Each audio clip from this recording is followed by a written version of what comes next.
All right, what's going on, family, friends, loved ones? Some of y'all might know me as Elijah, others by Eway, others as Gore or Lil Gore.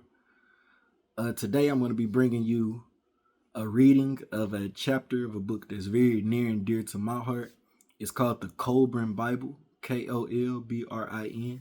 It's a combination of teachings from ancient Egypt and from Celtic teachers in Ireland and Scotland.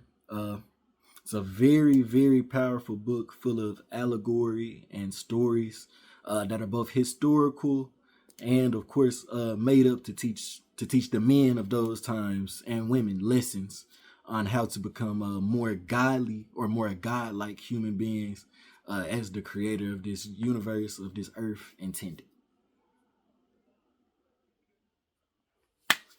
So, I'm going to start with what's called the story of Maya and Lila. It's part of what's called the Book of Gleanings of the Kolbrin Bible. It's considered the second book of the Kolbrin Bible. The first book is titled The Book of Creation. I wanted to start with this book just because I feel like it pertains more to the things that we experience here in our modern lives, particularly this story, the story of Maya and Lila, which is the first chapter of the Book of Gleanings. It deals into themes of temptation, desire, and moral integrity.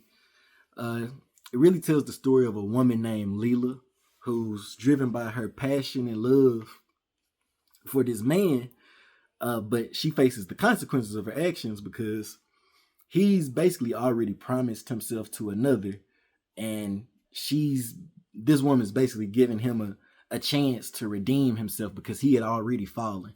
So this was supposed to be his second chance at achieving a wife or a life partner.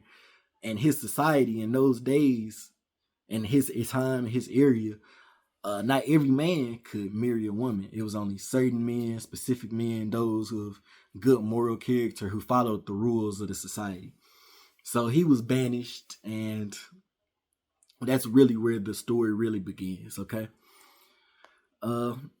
So through this story, you're going to be reminded of the struggles of the human heart, the importance of maintaining your moral compass, and amidst just life's temptations, because they're always coming at us.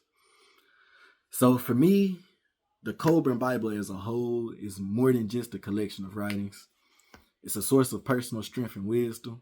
Each story and lesson within the pages is offered me insights and guidance, and it's helped me grow spiritually and morally. So I hope it'll do the same for you. So as we embark on this journey together, we're going to start with chapter 1 of the second book of the Kolbrin Bible, the Book of Gleanings. So as we journey together, I hope that you too will find some type of inspiration and wisdom from my reading. So now let's delve into the world of Maya and Lila and talk about some of the lessons that they learned. So this was formerly called the Book of Conception, and it's said to be the first book of the Bronze Book. It concerns man's conception of the true God in olden days during the struggle back towards the light. So, once all men were dark and hairy, and in those days woman was tempted by the strength and wildness of the beasts which dwelt in the forest, and the race of men was defiled again. Therefore, the Spirit of God was wrathful against woman, for hers was the responsibility to reject the beast within and without, that she might bring forth children of the light to walk in the light. For in man there is beast and God, and the God walks in the light, and the beast walks in the darkness.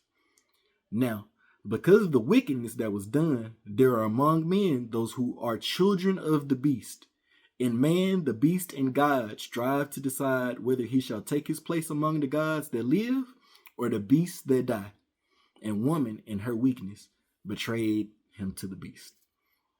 Men struggle daily with the beast and wrest their living from the soil, their day being encompassed with strife and toil. So women bring forth children with suffering, and because they are frail, their husbands rule over them. Man is conceived in the womb of woman, and she brings him forth to life. Therefore, when God raised man up from among the beasts, choosing him as his heir, and endowing him with an immortal spirit, he placed a veil over the portals of life. This, that woman should not forget that she is unlike all other living creatures and the trustee of a divine mission. For a woman not only gives life to a mortal being, she also bears a spark of divinity to earth, and there can be no greater responsibility. The eye that sees earthly things is deceitful, but the eye that sees spiritual things is true. Then, because of the things that happened, the great eye that saw truth was closed, and henceforth man walked in falsity. Unable to perceive truth, he saw only that which deceived him, and so it shall be until his awakening. Not knowing God, man worshiped earth, who mothered him and supplied his needs. God was not displeased, for such is the nature of children. But when no longer children, they must put aside childish things, nor having blinded them, was he wrathful that they could not see. For God is above all else understanding. The face of a good father is stern, and his ways are hard. For fatherly duty is no light burden, but his heart is ruled by compassion. His children walk in truth and uprightness. Their feet do not wander, nor are they willful and wayward. Man is born of mud, sun, and spirit. In the days of conception, the Spirit of God impregnated the receptive earth, and she brought forth her children. Then came man, who walked like a little child, but God took him in hand and taught him to walk in the uprightness of God. A race of men came out of the cold northlands. They were under a wise father, and above them was the grand company, which later withdrew in disgust. This race was the children of God. They knew truth and lived in the midst of peace and plenty. The children of men about them were wild and savage. Clothed in the skins of beasts, they lived like beasts. Even more wild were the men of Zumat, who lived beyond them. Among the children of God, woman had equality with man, for her counsels were known to be wise. She heard with understanding, and her speech was always considered. In those days, her words were weighed, for then her tongue did not rattle in her head like a seed in a dried pod. Woman knew that though man could subdue her with his strength, he was weak in his desire for her. In his weakness lay her power, and in those days it was used wisely. It was the foundation of people. The race was good, but because of its goodness, it was destined to be smitten or destroyed. For only the good vessel is worthy of the fire. It is burnt that its shape may be set and its design endure. The path of peace is not the path of progress. Progress only happens in struggle. The people were not governed by princes or by statutes, but wise men sat in council. They had only a code of conduct and moral tradition binding each one to the others in symmetrical web of life. Those who transgressed the code and tradition were deemed to be unworthy of life among the people and were banished into exile. Among the children of men, so among the other humans that existed on the earth, not these people who are the children of God, woman was chattel, a slave in bondage. She was subject to man, an object for the satisfaction of his lust and to supply his needs. He subdued her and kept her in servitude, for her betrayal of man was known even among them, and it was never forgotten, nor could it be forgiven. They're talking about thousands of years ago. They're talking about maybe millions, maybe however long it was. They're referring to a long time ago. They're referring to the fall of man, from what most of you are familiar with the Christian Bible would call the Garden of Eden. So, the children of God valued woman highly and protected her from crudeness and cruelty. And her standing was such that she was awarded only to the most worthy of men. They held her in respect, for to them she was the fountain of life within their race, the designer of its future.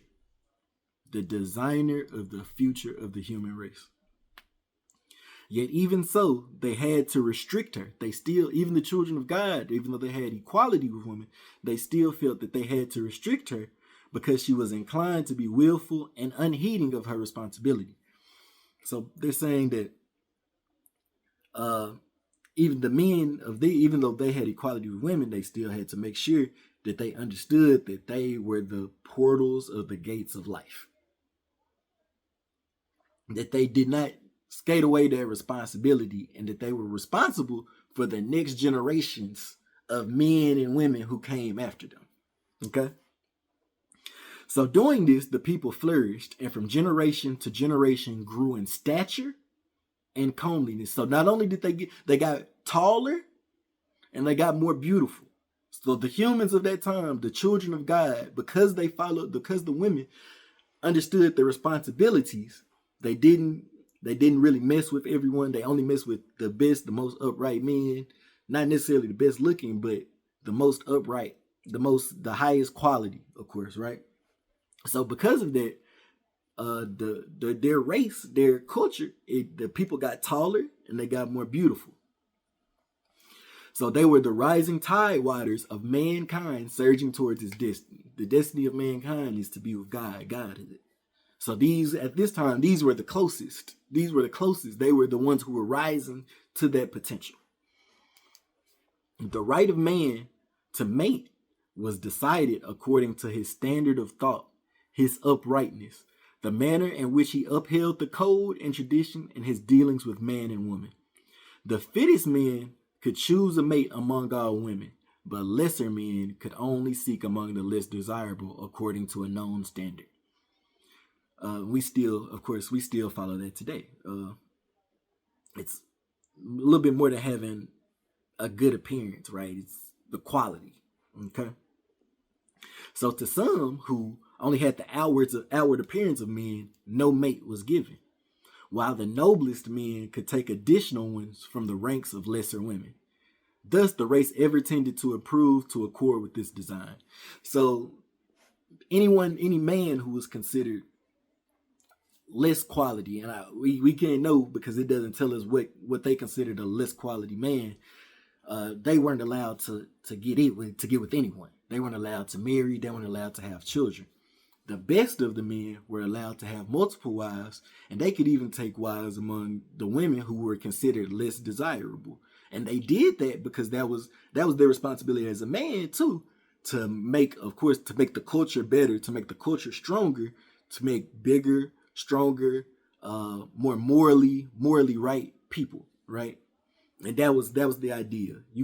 Y'all can choose among the less desirable women because you're a highly desirable man, and I'm sure it was more than just wealth. I'm sure it was, like I said, how you followed the rules of the culture and how you lived your life.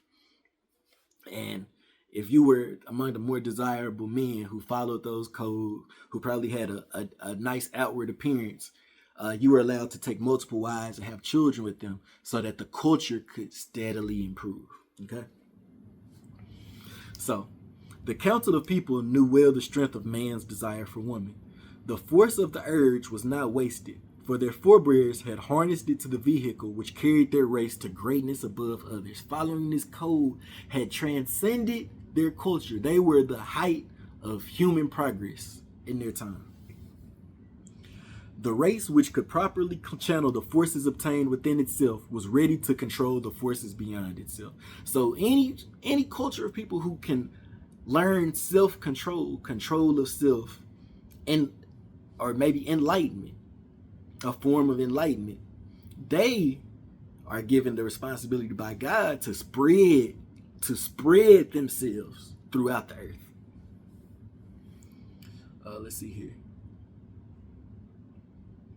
So the greatest forces man can harness to his benefit are those lying within himself. But the underlying strength of the people lay in the morality of its women.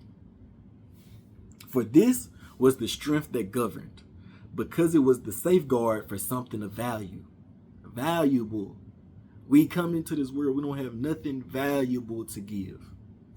But the only people on this earth that have something of value to give is the woman.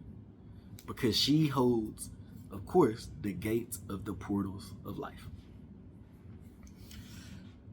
Men strive for gold and value it because it is something not easily attained. If gold could be gathered by the handful, men would scorn it. Its power is in its scarcity. Then it happened that one man became arrogant in the strength of his manhood and pride of place. His thoughts inclined towards himself rather than towards the welfare of the people. He scorned the old ways, declaring the code and tradition unnecessary burden laid on the backs of men. And we can see that today. He said, why should we carry the burden of things which have come down from us from our fathers? How do we know they walked with wisdom? How can we say that what was good for them is good for us? Because of his unruly speech and his wayward ways, the council of his culture banished him. They said, get out. We don't want to see you no more. And because of that, he remained apart.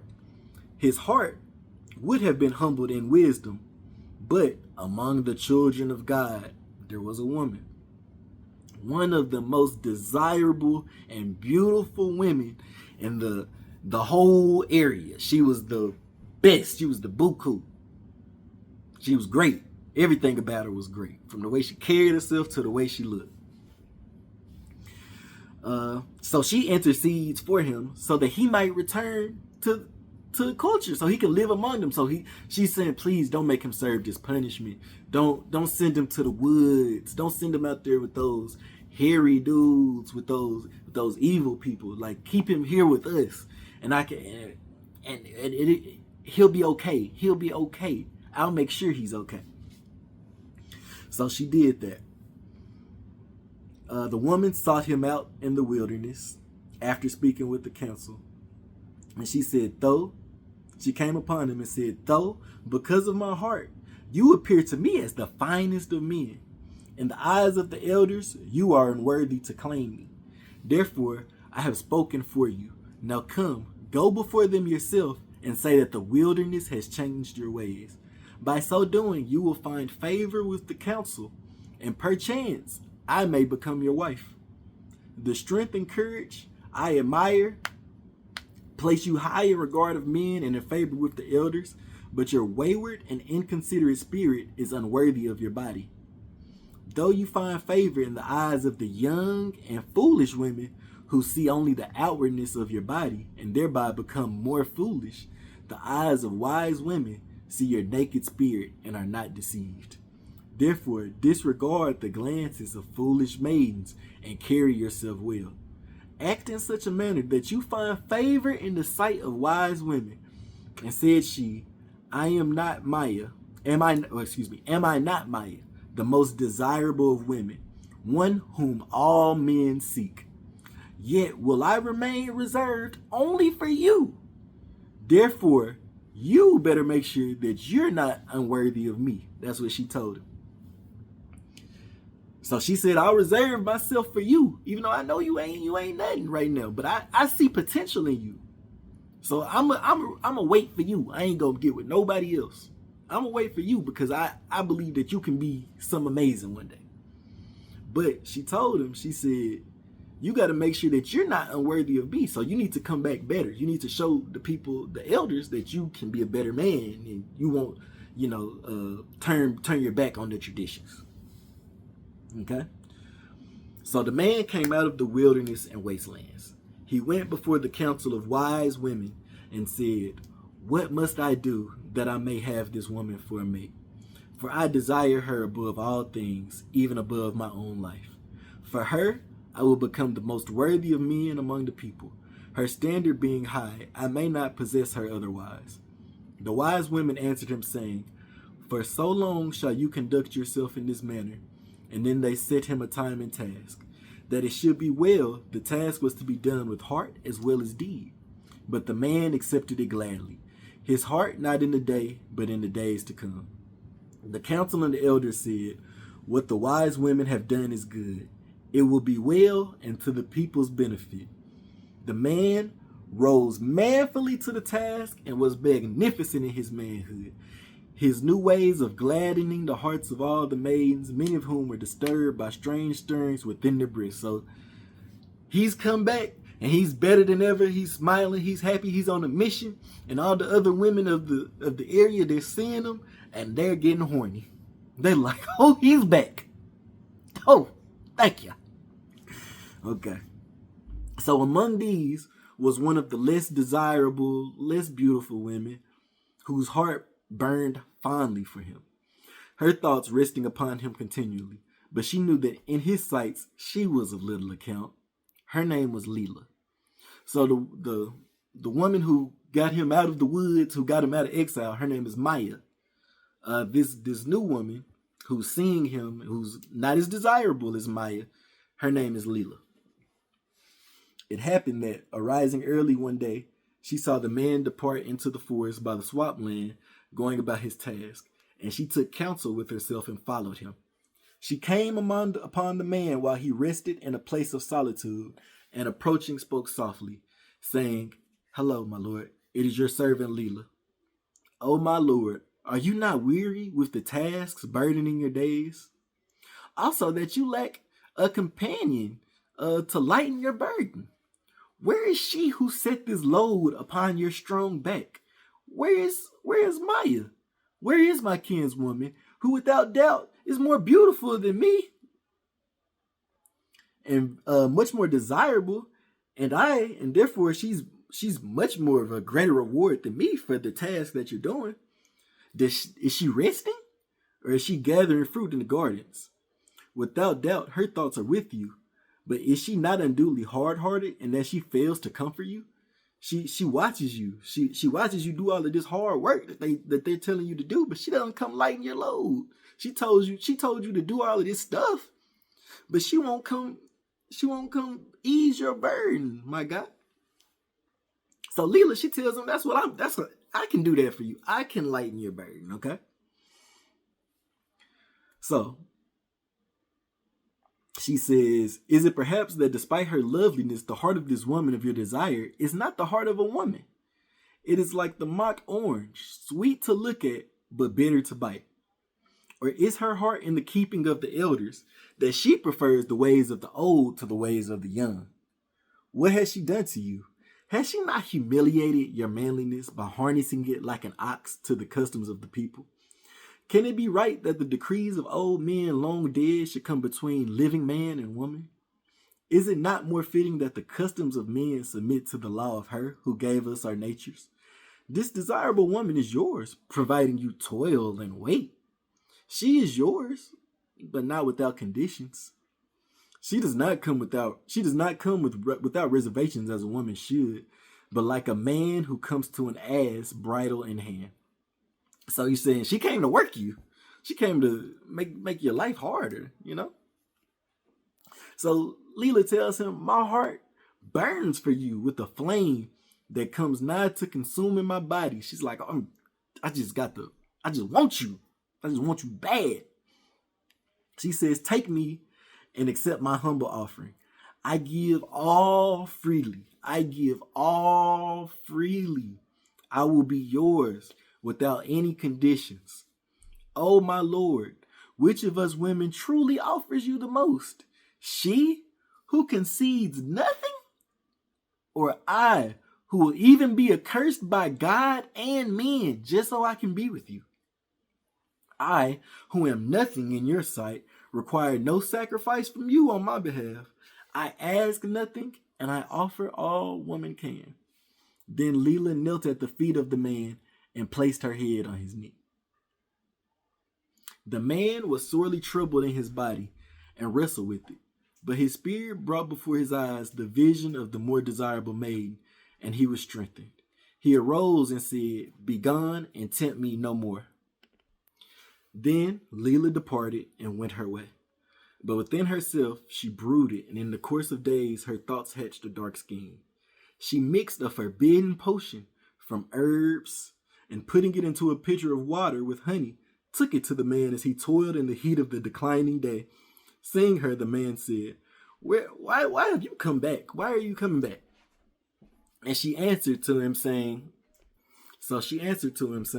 "My lord, your servant brings a much lesser offering, one you need not fear as you did the greater one, a humble gift of refreshment.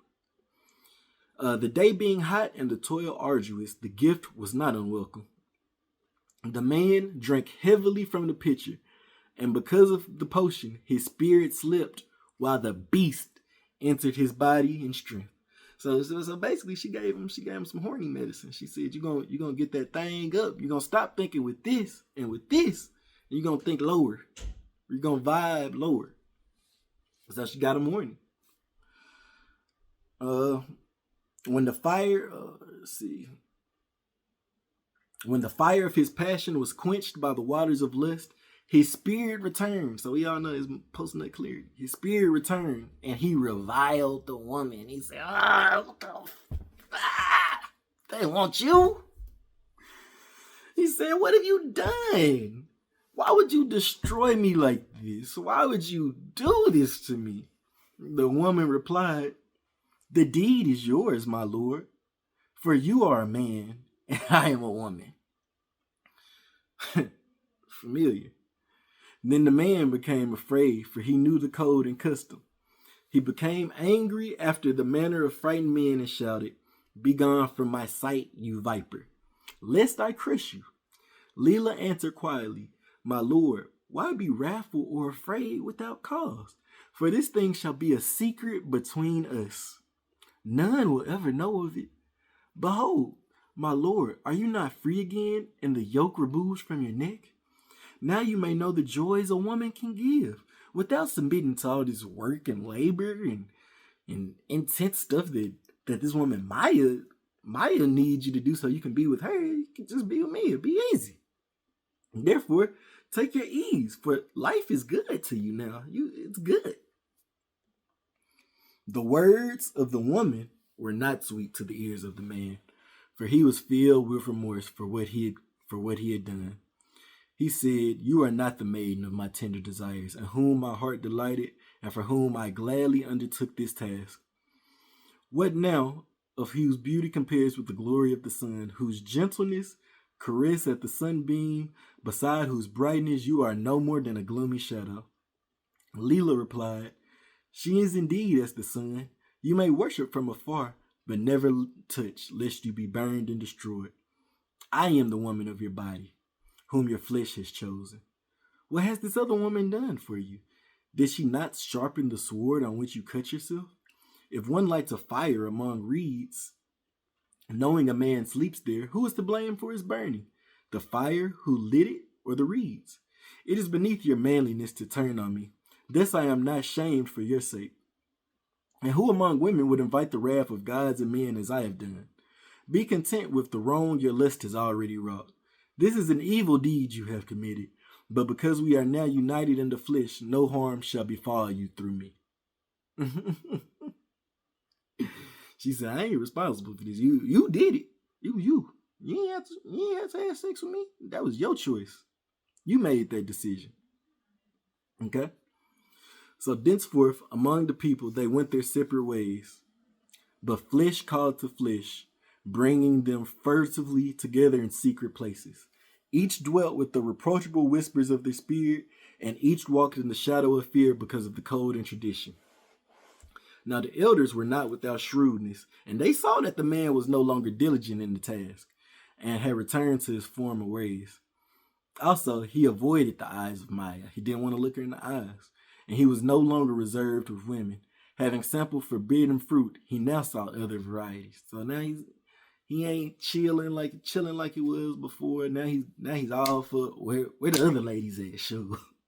What's going on? What's up? So he can't even look at Maya. He look at Maya and he go, cause he's shamed. But you see all these other ladies and he like, what's going on? Where you at? What you trying to do? Because now he done had his sample and he like, I want some more. Okay. So he was not a man with an end in view towards which he strove. His bearing was not that of a free man. The glances between the man and the woman and their uneasiness were not difficult to interpret. The elders and the wise women said among themselves, such is the manner of those carrying a burden in their hearts, whose shadowy love is feeble, furtive thing, blooming shamefully in dark and hidden places. Therefore they set a watch on the pair. So they had somebody watch them. The watch came upon them as they lay together in nakedness upon their skins, and mocked them with ribaldry, for their passion was profane and a thing for jest. It was a fungus upon the tree of love. They were brought before the high council, which was the council of elders and the council of wise women. So both together, all the wisest women of the culture and all the wisest men of the culture. And which questioned the man and Lila, saying, wherefore have you done evil unto us? The man answered, The woman put my spirit to sleep with the evil brew. So she silenced his mind. She silenced his heart and made it so he could only think with his passion, his base instincts, like lust. And his body became weak because of his manhood, his penis. They replied, "Truly, you have little manhood now, and are a lesser man because of this woman." The woman stood up before the high council and answered them boldly, "Am I then the stronger of the two?" The woman stood up before the high council and answered them boldly, "Can I lift the stone or run the fastest race? Do not the strong always prevail against the weak? And is not this man the strongest among men? Is this even a matter for your concern? For what way have we caused harm to any but ourselves?" They said, "We ain't even doing nothing. Shall we be punished for that which concerns us two alone and wrongs no other?" The high council replied, "The deeds of any person affecting the lives of others are the concerns of others. Though it were done in secret between yourselves, were not the effects displayed in your eyes for all to see? Does the man serve the people better because of this thing, or does he serve them less well? Has something been added to the people, or has something been taken away? Have not the people lost? Therefore, it's not that which you did concern of the people, and not of yourselves alone. The deed of itself was not wrong, except in the manner of its accomplishment. A woman who places no value on herself steals something from all women, for they are then less valued in the eyes of men. Would men value gold were it gathered by the wayside?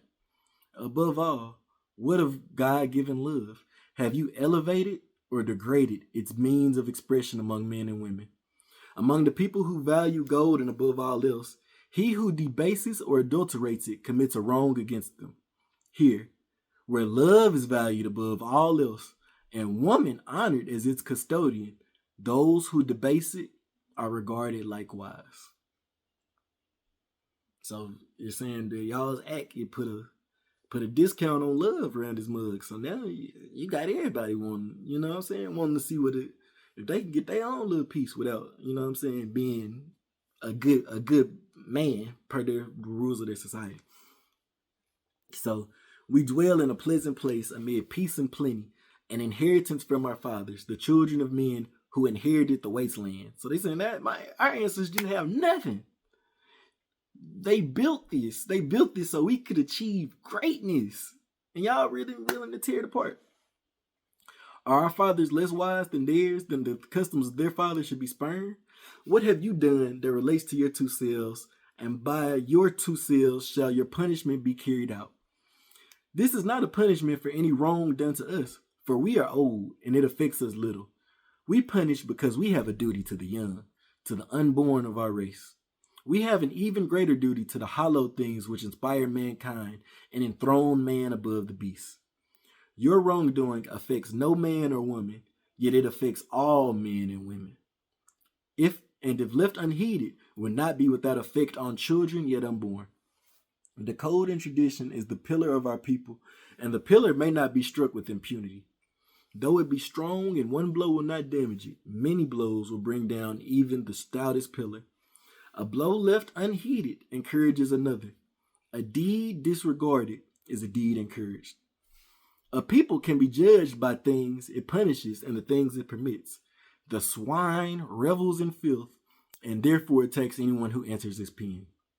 Were he wholly of the earth, we need only protect earthly things. So we're not earthly creatures. That's what this is saying. If we were only of the earth, we would only need to protect, the flesh. But they saying by y'all's act, we're not protecting the flesh. We're protecting the spirit. We're protecting the consciousness of all of the people who are going to follow after you, okay?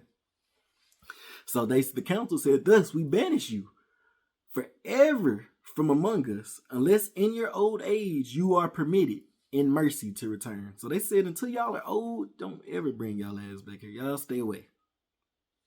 And if we being nice, we'll let y'all come back when y'all are old and y'all can't stay out there in the woods no more. You know what I mean? Y'all can't carry on by yourselves. You need help.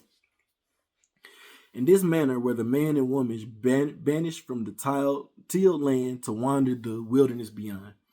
They dwelt in a cave in the wasteland against the outer border of the tilled land. They ate weeds and wild creatures. There they were in a place defended from hostile men and made safe from ambushes. In the first days of their management, the man was angry against Lila and spoke to her spitefully, saying, "Like a lamp that gives no light, you are a woman without womanly virtue, no longer deserving of the honored treatment accorded women of our race. You spoke truly when you said that I am strong and you are weak. So be it henceforth, your weakness is going to be my strength. No longer will the weakness of man, no longer will the beast that resides within me be the weakness of myself. It's now going to be the strength because I'm going to put you in bondage. You're mine. You're mine. You're my possession now." So he said, "No longer will the weakness of man be the strength of woman and the backbone of a people clinging to things without substance. Henceforth, I am obligated to no one and owe a duty to none but myself. Man is weak only in his desire for woman, but the weakness of woman shall henceforth assure satisfaction of the desire." So because men are stronger than women, he's saying that now it's game. I can take it. I can take it if I want to because you suck. That's what he's telling her. You suck. So now you're my possession. I can do with you as I please. Okay? So the man subdued the woman after the fashion of the children of men. So all the other races of people who existed on the planet Earth, he said, we ain't going to be like our people where it was equality. We going to be like them. We're going to be like everybody else. The evil people who don't know God, that exist outside of our land. So she was the wife who ministered unto him, saying, "My Lord, I am a woman in your handmaiden." The beasts of the wastelands were the keepers of the woman, and she was in bondage to the barren land, for the wilderness was beyond the reach of the waters, a place of desolation yielding only weeds and thorns. The man hunted in the field for wild creatures, while the woman dug in the ground for roots, seeking sustenance among the weeds. So we not growing like they do where they're from. They probably growing corn, tomatoes. Now you got to search for your food. You got to dig for roots and berries. And he got to go out there probably with a bow and arrow, sword, whatever he had, and he got to hunt. Is what it is. Ain't no more grocery store like you had back in the old place. So thus it happened that one day, being overcome with hunger, the woman went among the reeds growing on the edge of the till land. So she's gone closer to where they originally came from, and she's trying to get stuff from there. So while engaged in gathering the roots, she was seen by a man from the place that they came from, who coming upon her stealthily said, "Woman, I see you. You ain't supposed to be here. You banished. If so the custom decrees, you gotta die because you're not supposed to be here. It's forbidden for you to come here. So I gotta kill you." Then the woman, being still in the water, she dropped her pants, put that hair down, and said, "Honored I may no longer be. Perhaps die I must. But I am still a woman while I live. If you see me otherwise than as a woman who can please a man by the ways of women, then I say you cannot be a man. Yes, I am woman, your brother seduced, the frail victim of his lust. Perhaps it is better that I die quickly by your hand than starve slowly in the wasteland. Death can hurt me no more than life, which has revealed me to the evil of men. Let me die now for the wrongdoing of your brother." So saying, she came out of the water. The man did not kill her. He didn't kill her. Instead, he dallied with her until evening. So instead of killing her like the coach said he was supposed to, because she wasn't supposed to be here, he said, "Damn, you can do to me what you did to dude, right? Give me some too, right?" And she said, "Yeah, I got you. Just help me out, help you out." Okay. All right. So, the woman said, ere he departed, "This shall be a secret between us, for there is none other nearby to see us here. Give me food, that my flesh may be firm and my heart glad, and that I may come often to this place." Thus in the days that followed, the woman went many times to the waters and in places where there were other men. Therefore, she no longer had to delve for roots, nor did she toil in the wilderness. So he's still out there hunting.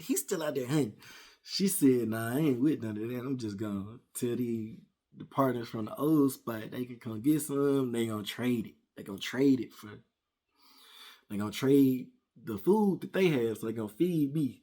And I'm going to get some, I'm going to break off some to dude, of course, but I'm tired of working. I'm tired of digging for these roots and stuff. I'm not gonna follow my punishment.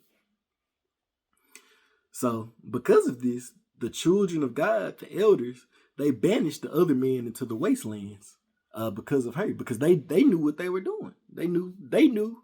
I mean, rumor gets around, so they knew that she was trading it for the roots and the berries and the other stuff they had. So the word got around and they knew. So they cast out all the men that had decided to sleep with her. The man, seeing how this came to be, he's seeing like all of these other men are getting banished. He's like, what's going on? So the woman tells him, my lord, I did this for you. See these other dudes? They're outcast in the wilderness. They're men without a chief. They don't have a leader. You can be their leader. You can be the one to guide them.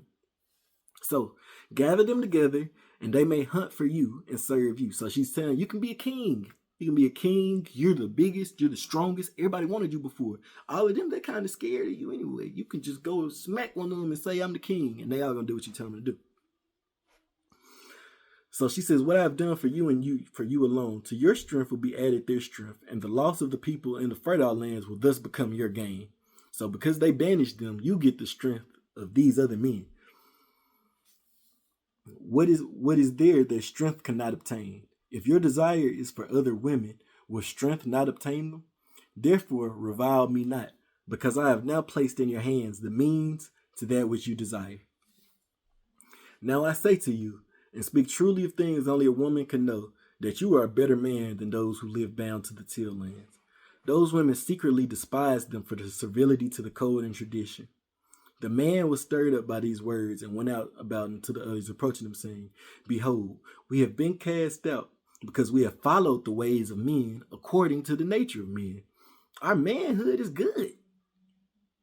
Our manhood is good. Let it therefore assert itself so our strength may be greater. So it came about that the men who were outcast entered the land. They went to their own country, their own people. This is important. It's the end. They entered stealthily at nighttime. They burned all of the houses. They turned over all of the water towers. And they said, let this land rejoin. They hated it. They said, let this land rejoin the wilderness. We're going to burn it all down. They slew men and they took women as prisoners. Women and children, they took them as prisoners. They stole all the animals. Then they withdrew back to the wilderness. There they built a big fort, a big encampment. And they built walls and they made dishes. And because, of course, like we said earlier, these were advanced people. They were bigger than all of the other people who existed on earth. They were bigger than them. They were more beautiful than them. They were smarter than them. What did they do? They took the things, the old people, they led by example, you know. They said, we will inherit the earth by doing the right thing, by having children that are upright upon the earth. These men, they say, nah, we ain't with that no more. The children of men that exist here, we won't displace them like that. We'll kill them. We'll kill them and make them a part of ourselves. So that's what they did. They made war upon the earth. So they ruled their women sternly and made them slaves, buying and selling women like cattle. When man said, come to the woman came. And when he said, go, she went. On her yielding back and on her submissive head, he dissipated his wrath. On her servile body, he satisfied his lust. Lila was a true daughter of the woman who betrayed the first race of men. It is written of her that when her sons grew to manhood, she caused them to kill and eat their father, so they might gain lifelong strength and wisdom. Man kept woman in bondage, for he knew from his own knowledge of her ways that she was not to be trusted. Henceforth she could not walk freely among men, For they knew that though woman was weak and men were strong, by womanly guile, she could exploit his weakness. So she could always trick him. She could always trick him with that pom-pom. Among the outcast people and the children of men, woman was subject to man, and he imposed his will upon her and dominated her. So those men that came from her, where she got them banished, or they got themselves banished, however you want to look at it. I think she got them banished because she knew her power. She knew her power over them, and she decided to use that power to her advantage. Because of that, they hated women. They hated women because they felt that their lives had been, everything they knew had been taken away because of women. So in this manner, woman wrought her own downfall and the destruction of those who held her in high regard. So the women, they were held in high regard in their old culture, and the old land that they lived upon. They were equal. Her charm she cast at the feet of those who trampled them underfoot. Woman was not yet fitted to be free, to be the free guardian of the portals of life. So even though they seemed maybe thousands of years and went by and they were getting better and better and better, it still showed in the end that this wasn't the right time. This wasn't the time for man to ascend to godliness. We were still, even though they were better than all the other men on the earth, they still were not pleasing in the eyes of God, and it just wasn't time. It may be time one day. It may be time one day. I don't think we're living in the time now yet either.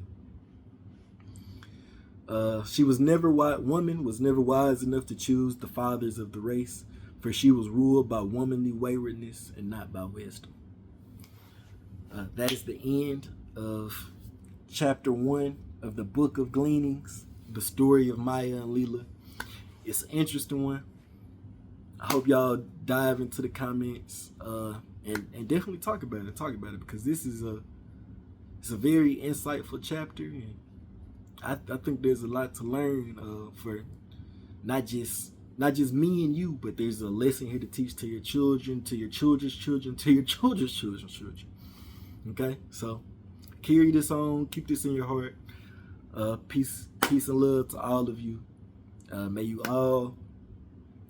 all just excel in your spiritual journeys and come back stronger. If this ain't the last life, in the next one, come back even stronger. Peace, love.